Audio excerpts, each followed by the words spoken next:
जी story का सार है, सबको खिलाने पिलाने वाले सबका हृदय में छुपा है। स्टोरी है स्वामी रामतीर्थ के ऊपर है। स्वामी रामतीर्थ भगवान श्री कृष्ण को बहुत स्नेह करते थे। उनको गोलचंद्र बोलते बोलते फिर छोटा नाम रख दिया गोलू। रामतीर्थ बोलते, गोलचंद्र तू ही सबको खिलाने पिलाने वाले सबका हृदय में छुपा बैठा है, मैं तुझे पहचान गया। रामतीर्थ गर्मियों में गंगा किनारे किसी घने जंगल में एकांत स्थान में रहते थे। तो रामनाथ नाम एक किसान उनके भोजन दे जाता था। जब भोजन देता तो रामतीर्थ बोलते, अच्छा गोलचंद्र तू बहुत ध्यान रखता है। रामनाथ बोलता, महाराज मैं तो किसान हूँ। रामतीर्थ बोलते थे, नहीं तू गोलचंद्र है, गोलचंद्र ही तू लाता है और खिलाता है।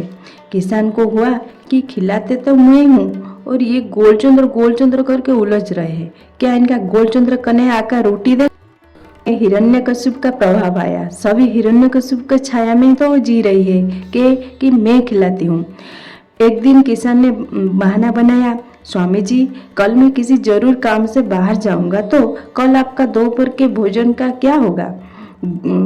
रामतीर्थ बोले, गोलचंद्र लाएगा, सभी को तो वो खिलाता है। गोलचंद्र पानी में रस देता है, पृथ्वी में गंध देता है और आकाश में व्यापिनी शक्ति, ठोर देने की शक्ति सब गोलचंद्र ही तो दे लेता है।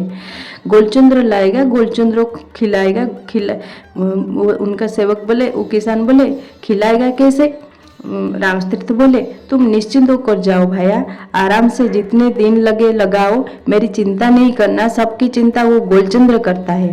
किसान को कहीं जाना तो था नहीं। दूसरे दिन रामतीर्थ के भोजन करने के समय के थोड़ा पहले पास की झांडी में छुपकर बैठ गया कि देखे इनका गोलचंद्र कैसे आता है।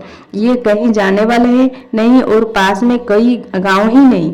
गोलचंद्र गोलचंद्र रट लगा के बैठे हैं, अब पता चलेगा। भोजन का समय हो उससे 2 मिनट पहले सिर पर हांडी लिए हुए एक बुढ़िया आई, जिसने इलायची आदि डाला हुआ बढ़िया उबला हुआ दूध था। उसने पुकार लगाई, साधु बाबा गुफा का दरवाजा खोलो, कृपा करके दूध लो पियो। रामतीर्थ बाहर आए, बोले, माताजी क्या क्यों।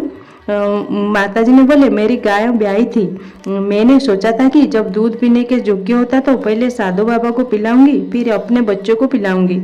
मैं एक दूर के गांव में रहती हूँ, मेरी को प्रेरणा हुई कि यहाँ आओ। मेरे को न जाने किसने रास्ता दिखाया। अच्छा गोलचंद्र ने तेरे हृदय का उपयोग किया। गोलचंद्र दूध बहुत दिनों से नहीं लाया था, आज दूध ले आया। रामतीर्थ ने बोले, माई सोचते कि मैं गोलचंद्र तो नहीं हूँ। रामतीर्थ ने भरपूर दूध पिया। वो रामनाथ किसान छुपकर देख रहा था। उसे अंतरात्मा का लानत की बछरी पड़ी कि क्या तू ही खिलाता था।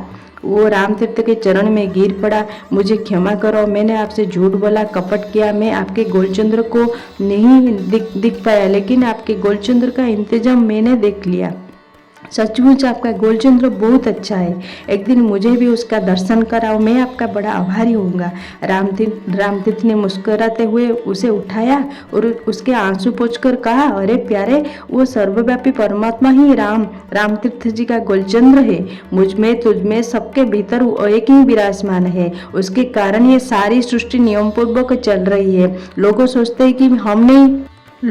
हैं कि हम नहीं होंगे तो बेटी का क्या होगा, बेटे का क्या होगा, पत्नी का क्या होगा। ये तुम्हारी तुच्छ अहंकार व हरि परमात्मा के रंग में रंग जाओ अथवा अग्नि में ही दहन हो जाओ।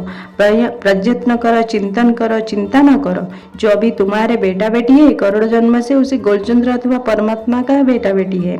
वो उनको ख्याल रखेगा। तुम थोड़ा निमित्त बन जाओ, मगर बाकी चिंता मत करो।